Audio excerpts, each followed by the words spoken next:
전기기사 실기시험, 이것 때문에 당락이 갈릴 수도 있죠? 바로 수용과 설비 전압 강화 기준입니다. 사실 이걸 모르면 설비 성능이 떨어지거나 심지어 안전 문제까지 생길 수 있거든요. 오늘 이 복잡해 보이는 숫자들 제가 절대 잊어버리지 않게 머릿속에 확 박아드리겠습니다.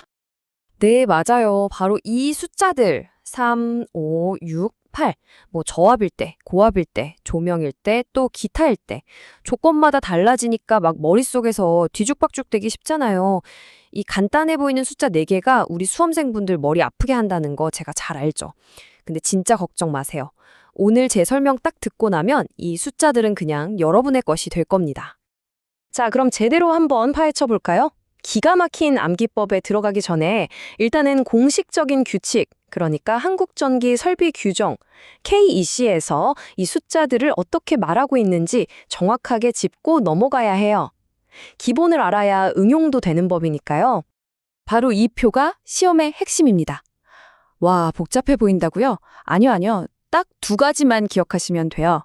첫째, 전기를 어떻게 받느냐?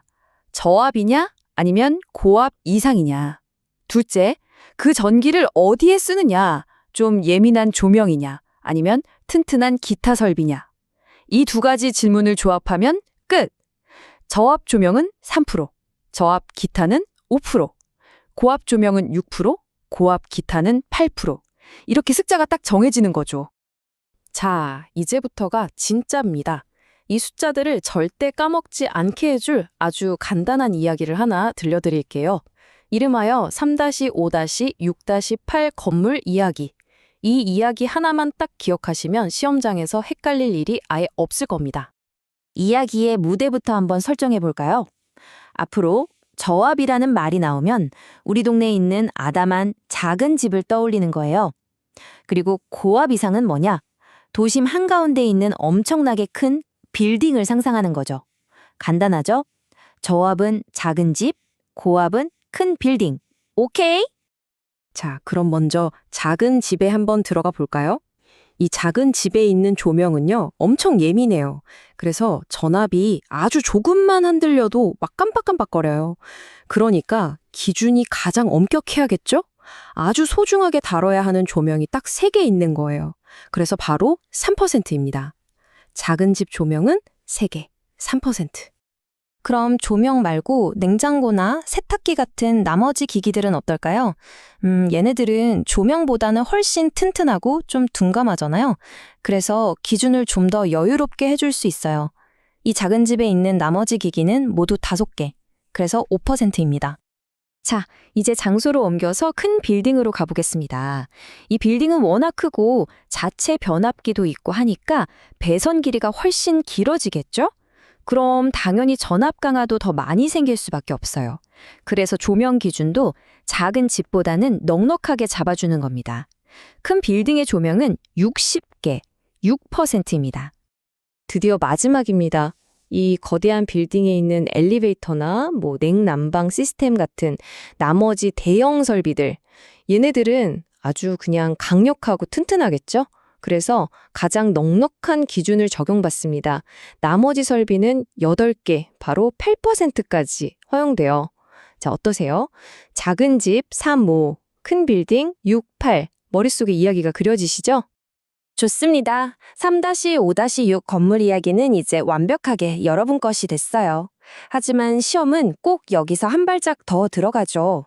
이 기준보다 더 큰 전압 강화를 허용할 수 있는 예외적인 경우 2가지를 물어보기도 하거든요. 이것까지 알아야 완벽해요.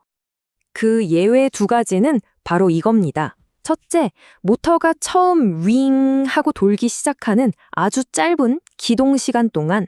둘째, 에어컨이나 엘리베이터처럼 순간적으로 전기를 확 끌어다 쓰는 돌입 전류가 큰 기기. 아까 우리가 상상했던 그 큰 빌딩의 엘리베이터가 1층에서 움직이기 시작하는 바로 그 순간을 떠올려 보세요.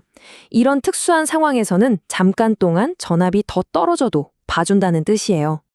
자, 여기까지 답하면 합격 점수는 문제 없습니다. 하지만 우린 만점을 노려야죠. 출제자가 파놓은 함정을 피하고 완벽한 답안을 위한 마지막 고득점 팁, 바로 100m 규정입니다. KC 규정을 보면 이런 고득점용 꿀팁이 숨어 있어요. 만약에 배선 길이가 100m를 넘어가면요. 거리가 머니까 당연히 전압 강화가 더 심해지겠죠. 그래서 허용치를 조금 더 늘려줄 수 있다고 되어 있어요. 하지만 무한정 늘려주는 게 아니고요. 기존 기준에 추가할 수 있는 최대치가 바로 이 숫자 0.5%를 넘으면 안 된다는 겁니다. 핵심은 최대 0.5% 추가라는 거 꼭 기억하세요. 자, 모든 조각이 다 맞춰졌습니다. 이제 오늘 배운 내용 빠르게 정리하면서 이 전압 강화 기준을 완전히 여러분의 지식으로 만들어버리자고요. 머릿속으로 3-5-6-8 건밀 이야기를 다시 한번 싹 돌려보세요. 자, 마지막으로 한번 외쳐볼까요? 작은 집, 즉 정압은 예민한 조명 3%, 튼튼한 기타 5%, 큰 빌딩, 즉 고압은 스케일이 크니까 조명 6%, 거대한 기타 설비 8%, 예외적인 경우는 전동기 기동, 그리고 도립전류 큰 기기. 마지막 만점 팁은 100m 넘어가면 최대 0.5%까지 추가 허용. 완벽합니다. 이제 수용과 설비 전압 강화 기준 어떤 문제가 나와도 자신 있으시죠? 시험장에서 이 3-5-6-8 건물 이야기만 떠올리세요. 그럼 이 문제는 더 이상 골치 아픈 암기 과목이 아니라 확실한 득점 포인트가 될 겁니다. 여러분은 할 수 있습니다.